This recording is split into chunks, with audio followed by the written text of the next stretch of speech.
ناظرین گرامی السلام علیکم ورحمۃ اللہ وبرکاتہ۔ سیدھی بات کے تازہ ترین روبرو پروگرام میں آپ لوگوں کا استقبال ہے۔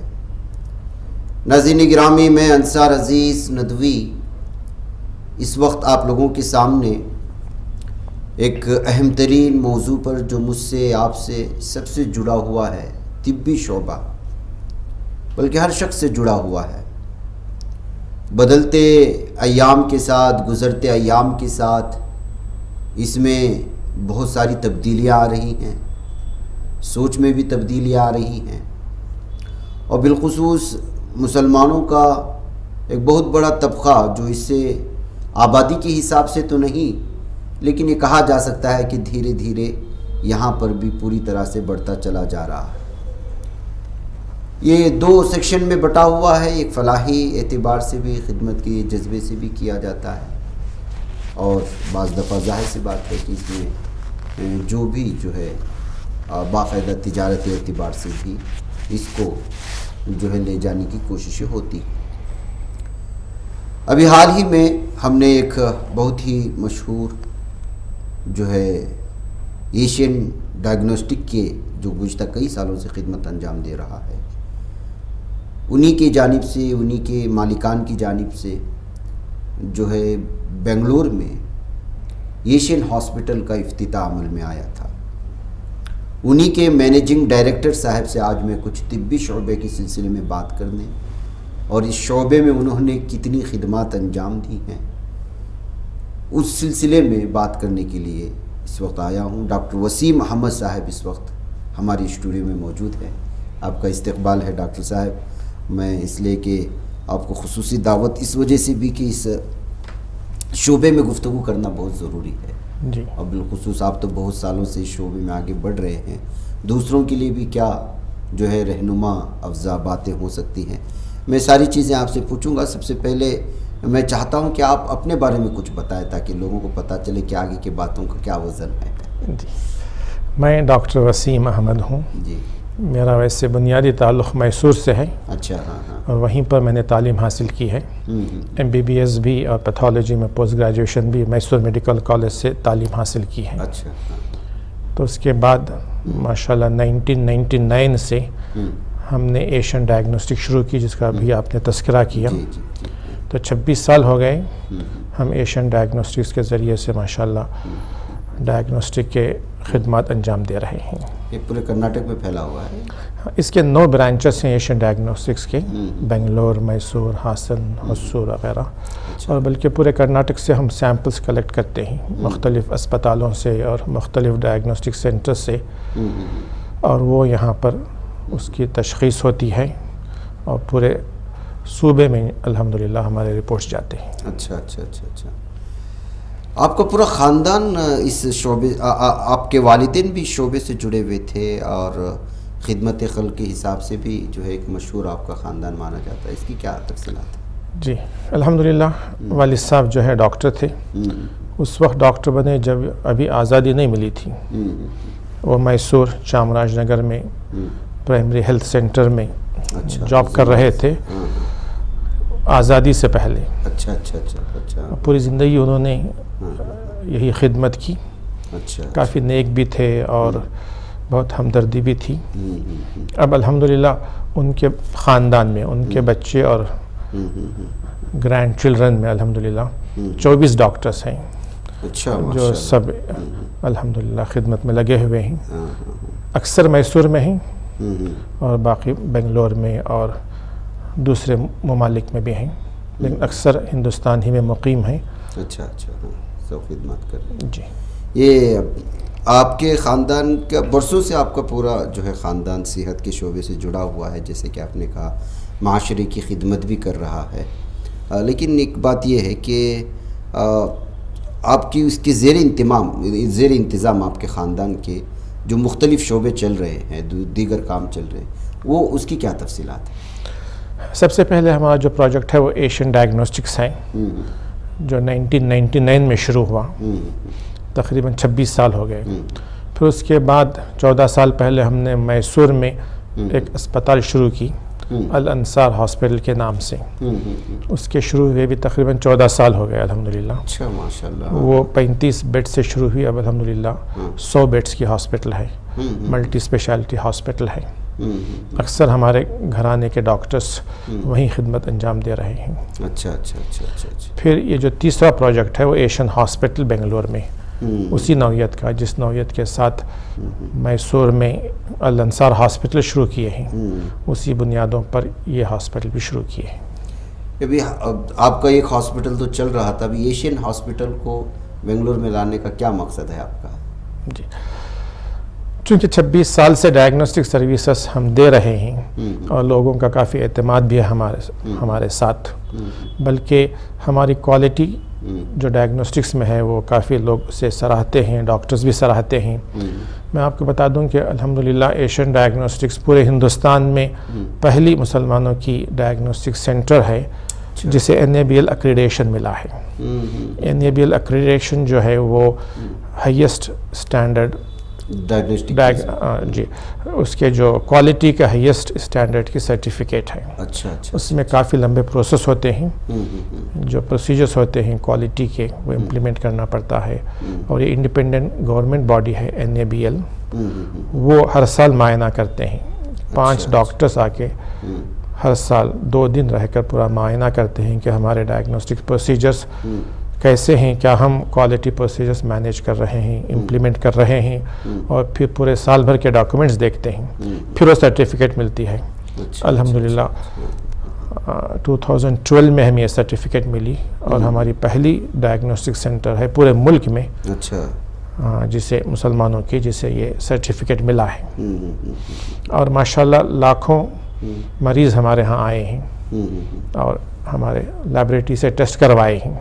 تو یہ معروف بھی ہے ایشین ڈائگنوسٹکس. اور میسور میں الحمدللہ جو ہاسپٹل ہم نے شروع کی وہ کافی اچھے انداز سے چل رہی ہے. تو سوچا کہ پھر جب اتنے لوگوں کا یعنی کانفیڈنس ہمارے اوپر ہے تو پھر ہم نے سوچا کہ یہاں بھی ایک ہاسپٹل شروع کریں گے. ماشاءاللہ. تو ابھی ایک اوپننگ ہو کے 1 مہینہ ہو گیا ہوگا شاید، تقریباً 1 مہینہ ہو گیا ہے. جی، کیسے چل رہا ہے؟ الحمدللہ ٹھیک ہے، الحمدللہ اچھا رسپانس ہے، مریض آ رہے ہیں، آپریشنز بھی ہو رہے ہیں. اس منصوبے کے پیچھے آپ کا کیا جذبہ تھا، کیا محرک تھی کہ آپ جو ہے؟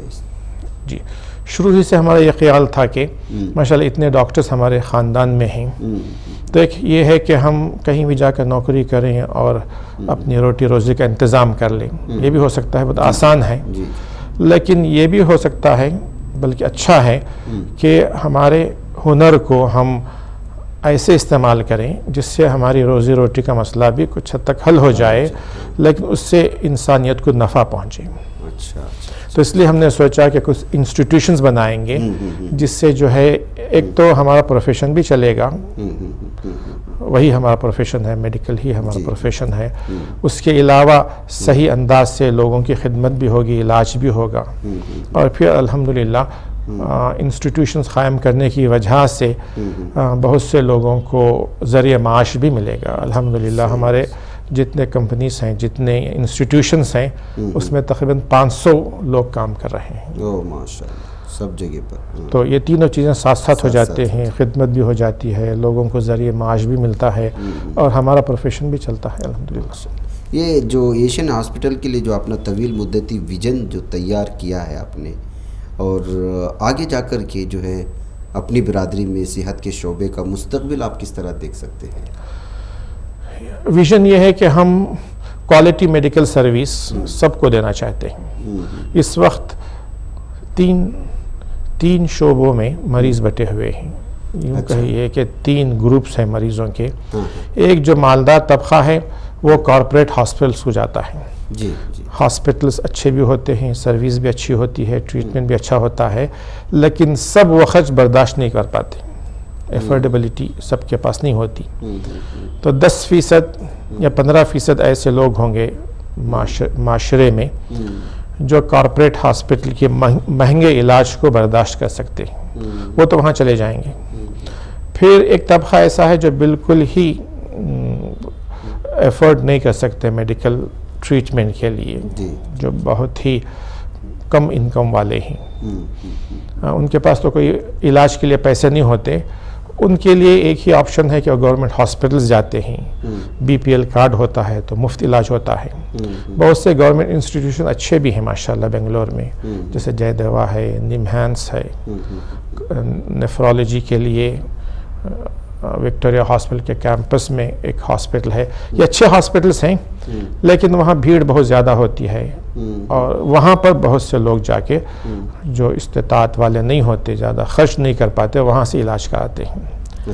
لیکن 70% متوسط طبقہ جو ہے, مڈل کلاس, وہ گورنمنٹ ہاسپٹل کو جانا پسند نہیں کرتے, اس لیے کہ بھیڑ بھی بہت زیادہ ہوتی ہے اور اتنا آسان بھی نہیں ہے وہاں سے علاج حاصل کرنا, اور وہ کارپوریٹ ہاسپٹل کا خرچ بھی برداشت نہیں کر پاتے, تو وہ بیچ میں پھنس جاتے ہیں. تو ہمارا یہ ارادہ ہے کہ ہم ایسے ہاسپٹلز قائم کریں جس میں یہ متوسط طبقہ وہ جو ہے اچھا علاج مناسب خرچ میں کروا سکیں. تو آپ ہمیشہ ایک میانہ روی یا سستی طور پر یا اخلاقی اعتبار سے جو طبی خدمات کی آپ بات کرتے ہیں, اس میں کیا کسی چیریٹیبل طبی اداروں کو بھی آپ جو ہے سپورٹ کرتے ہیں یا آپ ہی کا ادارہ ہے؟ جی, اگر ایسے کچھ ضرورت مند اگر آپ کے ہاسپٹل میں آتے ہیں, جیسے کہ مجھے خبر ہے کہ آپ جو ہے اندرونی سطح پر ان کی مدد کرتے ہیں. جی, دو باتیں ہیں, ایک تو کمرشل ہاسپٹلز, دوسرا چیریٹیبل ہاسپٹلز, خیراتی ہاسپٹل. خیراتی ہاسپٹل, چیریٹیبل ہاسپٹلز چلانا اتنا آسان نہیں ہے جب تک کہ باہر سے فنڈز نہ آئیں. جتنے اور چیریٹیبل ہاسپٹلز چل رہے ہیں, چاہے وہ عیسائیوں کے ہو, چاہے وہ غیر مسلم بھائیوں کے ہوں, ان کو بہت سارا فنڈ آتا ہے. جی جی جی, تو اس کو استعمال کر کے وہ چیریٹی ہاسپٹل چلاتے ہیں. لیکن جو کمرشل ہاسپٹل ہے اس میں دو قسم کے ہیں. ایک جو کمرشل ہاسپٹلز ہیں, عموماً جو کارپوریٹ ہاسپٹلز ہیں, ان کا خرچ بہت زیادہ رہتا ہے, ان کے بلز جو ہیں بہت ہی زیادہ رہتے ہیں, اور بہت سے ایسے بھی کام کرتے ہیں جس کی ضرورت نہیں ہوتی, پھر بھی وہ علاج کر کے اپنے بل کو بڑھاتے ہیں.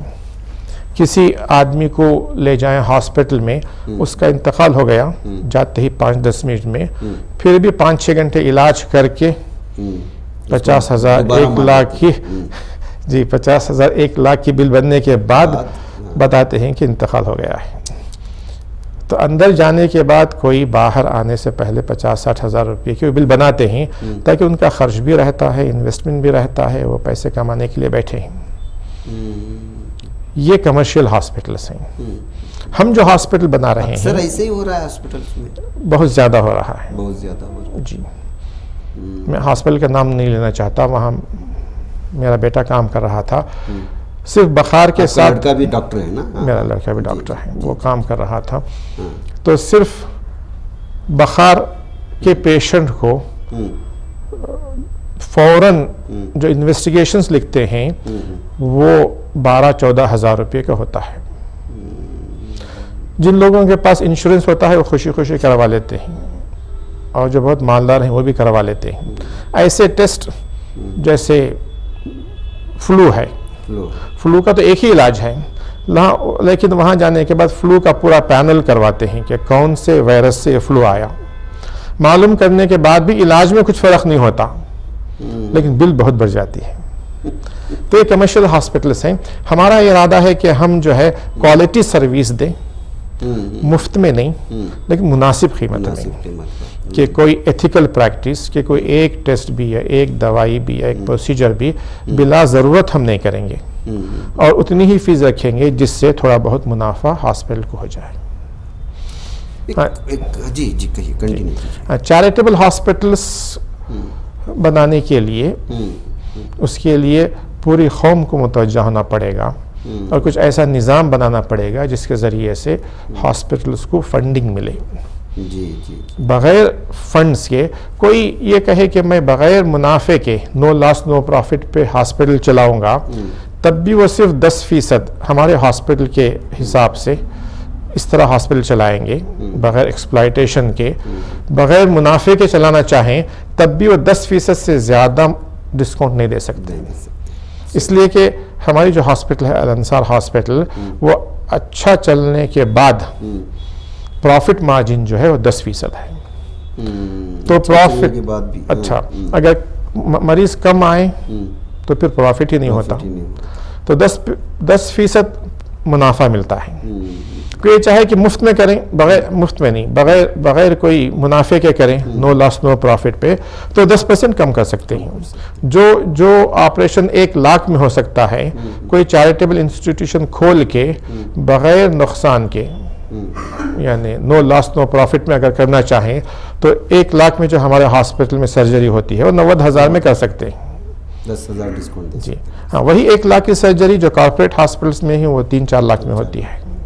تو اس طرح یہ کمرشل ہاسپٹلس ہیں ہمارے کمرشل پروجیکٹس ہیں، لیکن وداؤٹ ایکسپلائٹیشن. ہم کہتے ہیں کہ ہمارے پروجیکٹس کمرشل ہیں، ہم کمرشل نہیں ہیں، کہ بیلنس کرتے ہیں، کوالٹی بھی، خدمت بھی اور فیس بھی بیلنس کرنا پڑتا ہے.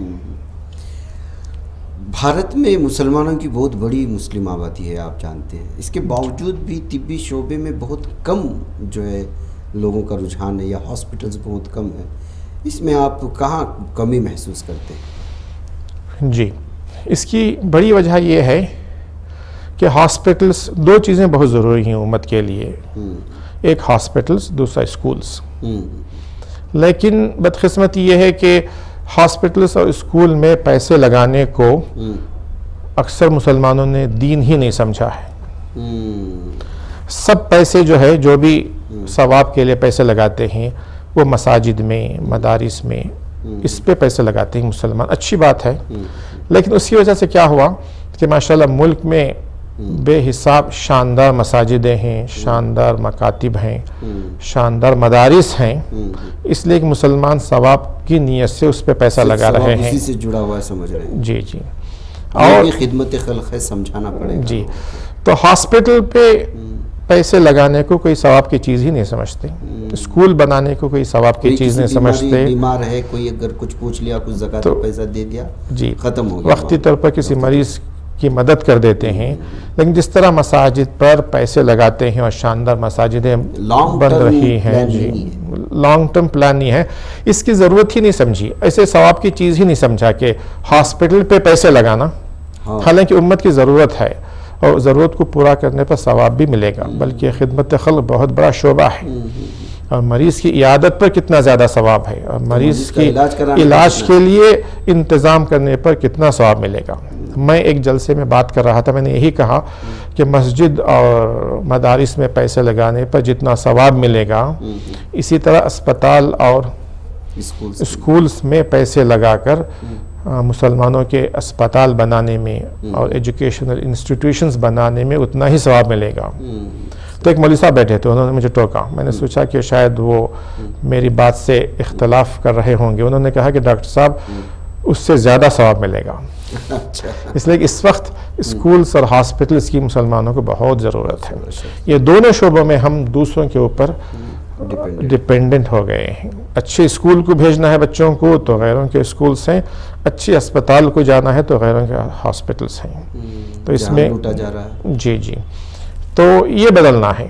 جس طرح ہم ثواب کے لیے مساجد میں بھی لگائیں، میں نہیں کہتا کہ لگانا نہیں چاہیے، اچھی مساجد بھی بنانا ہے، اسی طرح اسپتال بنانے میں بھی مسلمان اپنا سرمایہ خرچ کرنا چاہیے. اچھے اسکول بنانے میں بھی مسلمانوں کو اپنا سرمایہ لگانا چاہیے. آپ کا پورا خاندان صرف طبی شعبے میں ہی خدمت انجام دے رہا ہے، کچھ اور بھی شعبہ ہے جس میں؟ جی، میسور میں ایک اسکول ہم نے شروع کی ہے، خدا پبلک اسکول کے نام سے. وہ ہمارے خاندان کے بھی افراد ہیں اور بھی افراد ہیں، الحمدللہ وہ بھی اچھی چل رہی ہے. CBS سلیبس کی اسکول ہے جس میں 3,500 بچے پڑھ رہے ہیں. اچھا، ماشاءاللہ. کب سے چل رہا ہے؟ وہ بھی ہو گئے 12-13 سال ہو گئے. اور اس کا جو ہمارا جو پرنسپل تھاٹس ہیں وہ ایک عصری تعلیم دینی ماحول میں.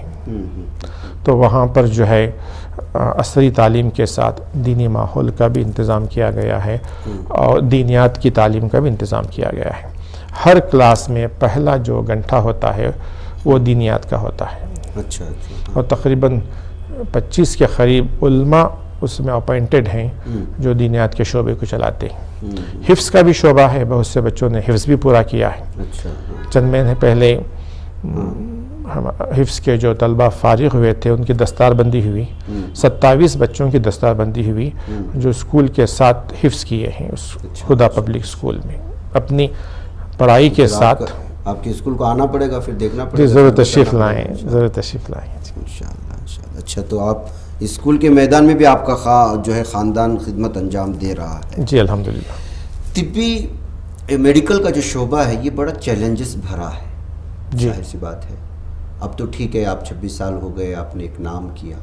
شروعات میں تو اتنا آسان نہیں ہوگا، آپ کو شاید نہیں ہوا ہوگا. جی. کیا کہتے ہیں؟ اصل میں ہاسپٹل ہو یا ڈائگنوسٹک سینٹر ہو، اس کے اسٹیبلشمنٹ کے لیے، اس کو قائم کرنے کے لیے بہت زیادہ انویسٹمنٹ کی ضرورت ہوتی ہے.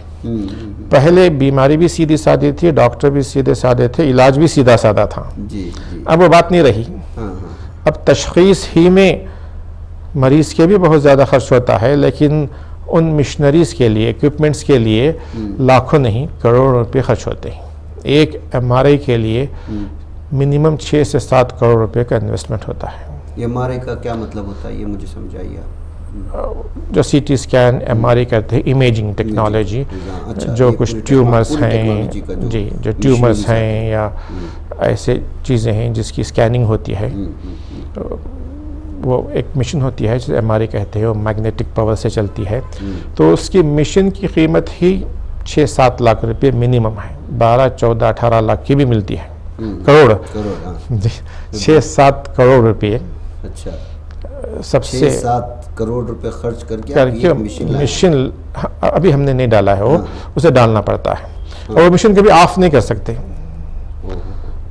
تو اس میں ہیلیم گیس ہوتی ہے، آف کرنے سے پھر وہ ہیلیم گیس خراب ہو جاتی ہے. تو 24 گھنٹے اس مشین کو آن رکھنا پڑے گا. اس صرف مشین کو آن رکھنے کے لیے ماہانہ تقریباً 3.5-4 لاکھ کا الیکٹریسٹی بل آتی ہے. تو آج کل جو مریضوں سے نہیں لیں گے تو کس سے لیں گے بتائیے. یہ بیلنس کرنا بہت مشکل ہے. ایک تو انویسٹمنٹ بہت زیادہ ہے اور دوسرا خرچ بہت زیادہ ہوتا ہے. اور یہ شعبہ ایسا ہے کہ جس میں ہر ایک کو اپوائنٹ نہیں کر سکتے، تو ماہرین کو اپوائنٹ کرنا پڑتا ہے. ڈاکٹرز بھی اچھے ہوں، ٹیکنیشینز بھی اچھے ہوں، نرسنگ ٹیم بھی اچھی ہوں. تو اس کے لیے وہی درمے دینے پڑتے ہیں جو کارپوریٹ ہاسپٹلز دے رہے ہیں. ورنہ اگر ہم تنخواہ کم دیں گے تو پھر کوالٹی سٹاف نہیں ملتا. تو انویسٹمنٹ بھی زیادہ ہے اور خرچ بھی زیادہ ہے، اور پھر ہم کو لوگوں سے کم بھی پیسے لینا ہے. تو یہ بہت بڑا چیلنج ہے. کوالٹی اور کوالٹی اور خرچ جو مینٹین کرنا ہے، بیلنس کرنا ہے، وہ سب سے بڑا چیلنج ہے. آپ کو یہ ہوا شروعات میں اس سے آپ؟ ہاں، مشکل ہوتی ہے، بہت محنت کرنی پڑتی ہے. پھر آگے جا کر الحمدللہ کچھ یہ چیزیں خوابوں میں آتی ہیں. آج کل بہت سارے طلبہ ہمارے بھی اور ڈاکٹری کر رہے ہیں، طبی میڈیکل میں آگے بڑھ رہے ہیں، لوگ خواب دیکھ رہے ہیں. آپ کیسے دیکھ رہے ہیں مستقبل ہمارے بچوں کا، اور کیا کہنا چاہیں گے آپ ان کے لیے؟ پہلے کے بنسبت ہمارے بچے بہت محنت سے پڑھ رہے ہیں. پہلے کسی میڈیکل کالج کو اگر ہم جاتے تو 2-4 مسلم طلبہ ملتے تھے. اب جائیں گے تو 10, 12, 15, 20 بھی ملتے ہیں. تو ماشاءاللہ بچے محنت کر رہے ہیں. ایک ہی راستہ ہے، نیٹ ایگزام کے تھرو ہی ایڈمیشن ہوتا ہے، ورنہ کروڑوں روپے دینا پڑتا ہے. محنت کر کے نیٹ ایگزام لے کے پھر طبی شعبے میں جا سکتے ہیں. MBBS تو بیسک کورس ہے، پھر اس کے بعد پھر پوسٹ گریجویشن، اب تو سپر اسپیشلائزیشن بھی ہے. تو اسپیشلائزیشن ایک الگ ہے، پھر سپر جی وہ الگ، تینوں کے الگ الگ نیٹ ہیں. MBBS کے لیے سیکنڈ PUC کے بعد نیٹ ہے. اسپیشلائزیشن کے لیے MD MS کے لیے MBBS کے بعد نیٹ ہے.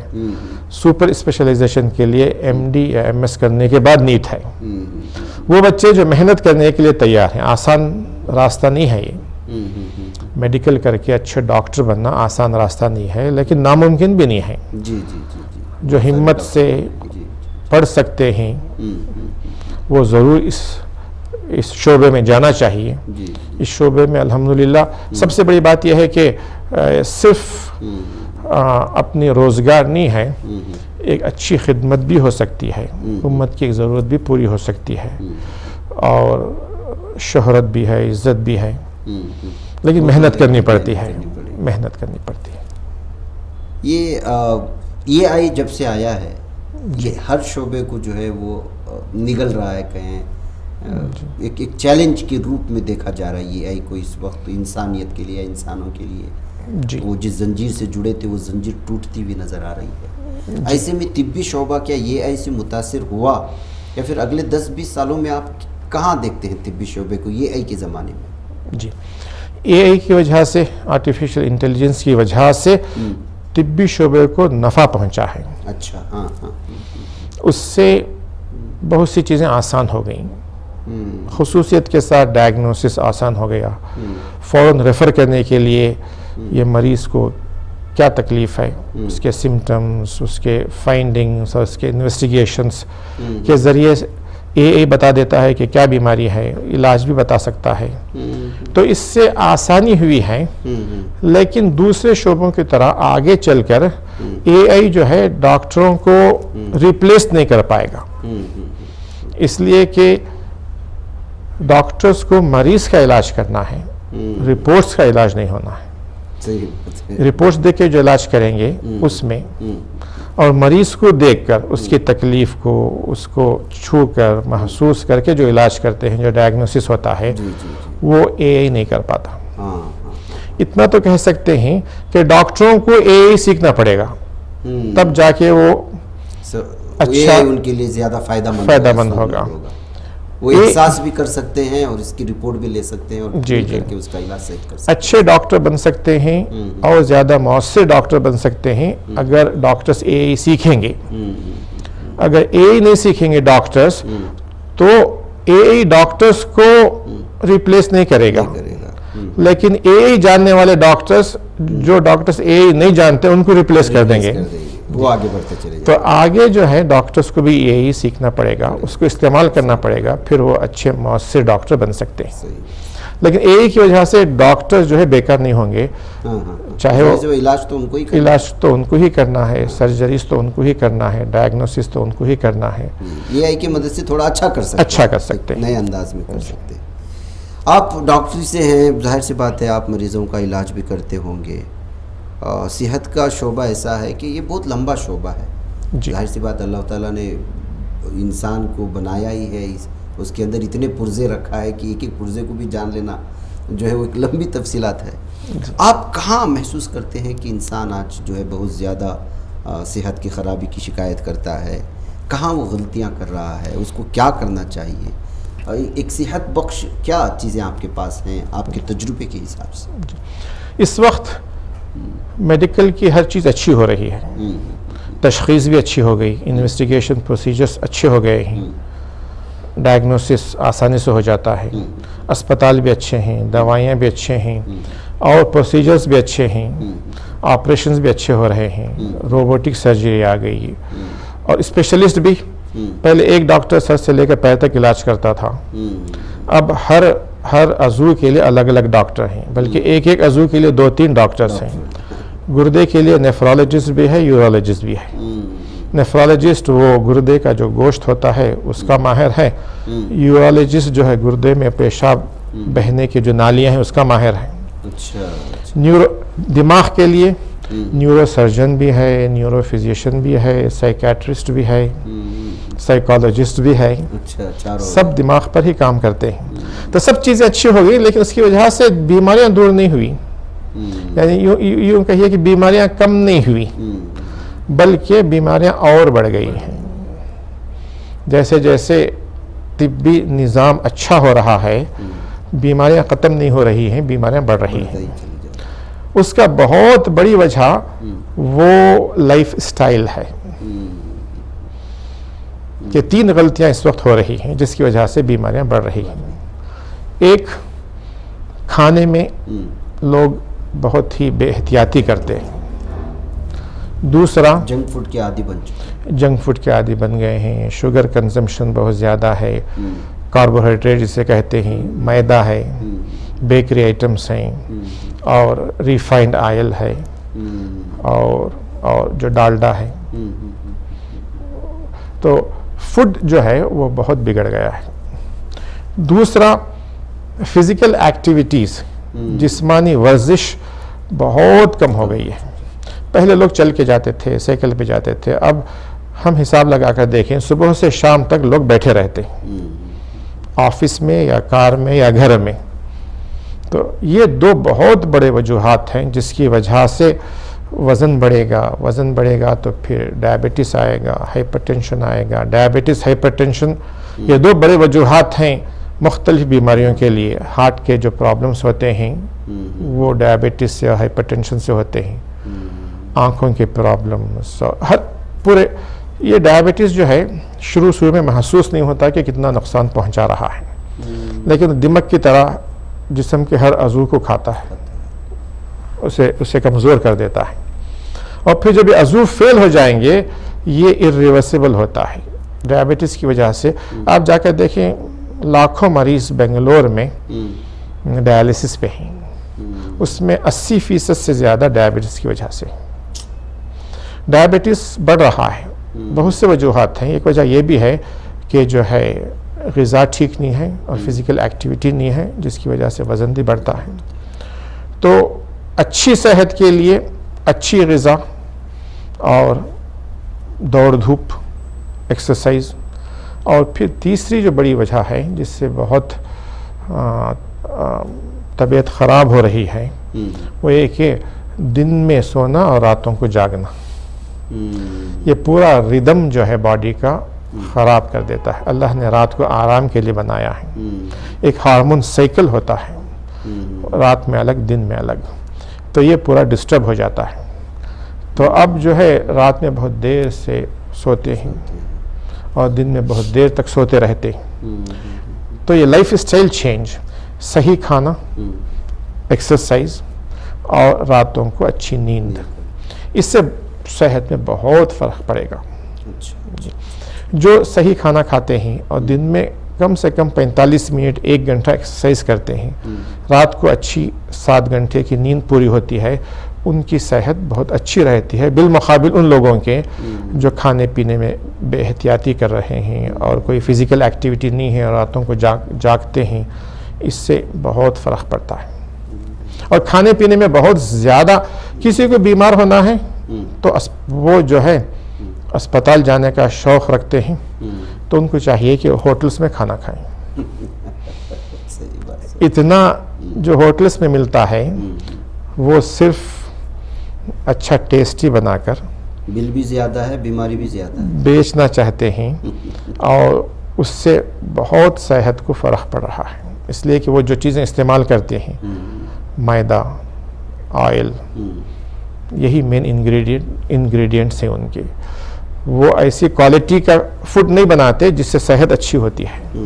وہ ایسا فوڈ بناتے ہیں جس سے ٹیسٹ بھی ہو، پیسہ بھی زیادہ ان کو ملے.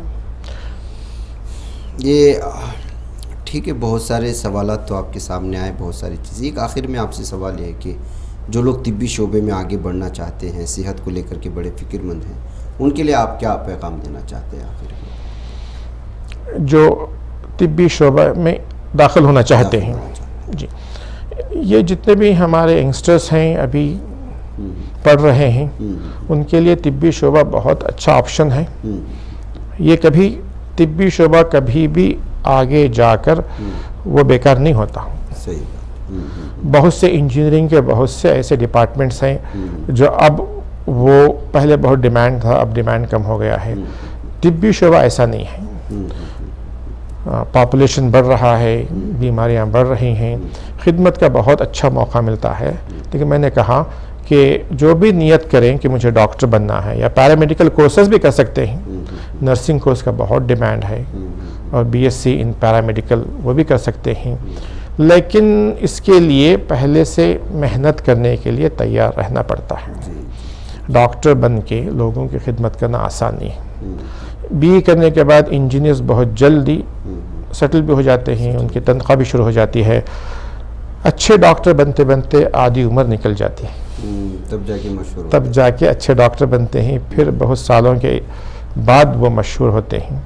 لیکن جب وہ ڈاکٹر بن جاتے ہیں، علاج شروع کرتے ہیں، تو ایک سیٹسفیکشن بھی رہتا ہے کہ میں کچھ کر رہا ہوں، صرف یہ نہیں کہ پوری زندگی 2 روٹی کمانے میں لگا دی، بلکہ وہ تو روزی تو اللہ دیں گے۔ ان کے ہاسپٹل میں آپ کے ڈاکٹر سے آپ سے کنسلٹ کرنے کے لیے آپ نے کوئی ویب سائٹ وغیرہ بنا ہے، اس میں سرچ کر رہے ہیں کیا؟ ویسے ویب سائٹ ہے ہمارا ایشین ڈائگنوسٹکس www.asiandiagnostics.com اور asianhospital.co.in۔ ابھی بنگلور کے ایشین ہاسپٹل میں خصوصی طور پر کن چیزوں کا علاج چل رہا ہے؟ یہ ملٹی اسپیشلٹی ہاسپٹل ہے جس میں سرجریز بھی ہوں گے، ڈیلیوریز بھی ہوں گے۔ ہم نے NICU بنایا ہے جو چھوٹے بچوں کے لیے، اچھا، یعنی پیدائش نو مولود بچوں کے لیے ICU NICU کہتے ہیں۔ وقت سے پہلے پیدا ہو گئے یا کوئی پیدا ہوتی ہی کوئی بیماری ہے، ان کا ICU جسے NICU کہتے ہیں، اچھا اچھا، تو وہ بھی ہے الحمدللہ۔ ساری چیزیں بنائیں جی، آرتھوپیڈکس نی ریپلیسمنٹ بھی ہے، اور پھر ICU بھی ہے وینٹیلیٹرز کے ساتھ، ڈائلیسس وغیرہ۔ تو ملٹی اسپیشلٹی ہاسپٹل ہے، تمام شعبے الحمدللہ ہیں، اب سب اسپیشلسٹ ڈاکٹرز بھی ہیں پینل میں ہمارے۔ 24 آورز کام کرتے ہیں ڈاکٹرز؟ ہاں، 24 گھنٹے ڈاکٹرز رہتے ہیں۔ کسی مخصوص ڈاکٹر سے لینے کے لیے اپوائنٹمنٹ وغیرہ کے لیے آپ نے کچھ وہ نمبر وغیرہ جاری کیا ہے؟ ہاں، نمبرز ہیں، تو اسپیشلسٹ ڈاکٹر کا مخصوص وقت ہوتا ہے، اس میں آ سکتے ہیں۔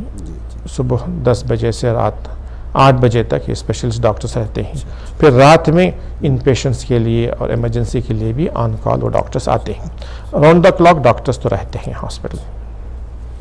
تو ناظرین، یہ تھے ہمارے ڈاکٹر وسیم صاحب جو ہے اس وقت آپ سے گفتگو کر رہے تھے طبی شعبے میں، اور بہت ساری چیزیں اس وقت ہم لوگوں کے سامنے آئی ہیں۔ ہم کوشش کریں گے کبھی جو ہے طبی شعبے میں آپ لوگوں کو جانکاری فراہم کرنے کے لیے اسی ہاسپٹل کے کسی اور ڈاکٹرز کے ساتھ، اور بھی ڈائریکٹرز ہیں آپ کے خاندان کے بہت سارے، ان کو بھی انشاءاللہ اس سلسلے میں بٹھا کر کے کبھی سمجھنے اور سمجھانے کی کوشش کریں گے۔ وقت طویل ہو چکا ہے، مجھے اور ڈاکٹر صاحب کو اجازت ہے۔ السلام علیکم ورحمۃ اللہ۔